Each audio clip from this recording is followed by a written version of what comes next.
Na mimi niseme nikiwa hapa Mlimani, mimi nimefurahi sana leo.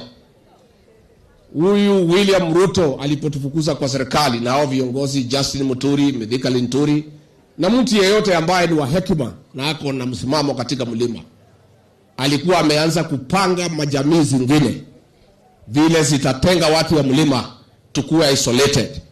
Alikuwa anataka kupanga ile inaitwa 40 versus 1 vile alitupangia mwaka wa 2007. Kwa sababu hiyo mambo ya 2007 ile ilikuwa ya Pentagon.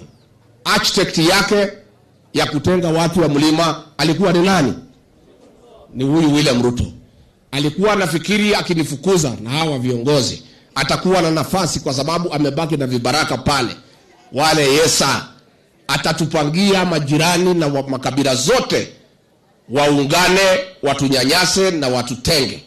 Lakini wa leo tukiwa hapa Munyoro, hiyo mpango ya Kasongo ya kutenga watu ya mlima imesabaratika. Kwa sababu katika compound hii ya hapa wa Munyoro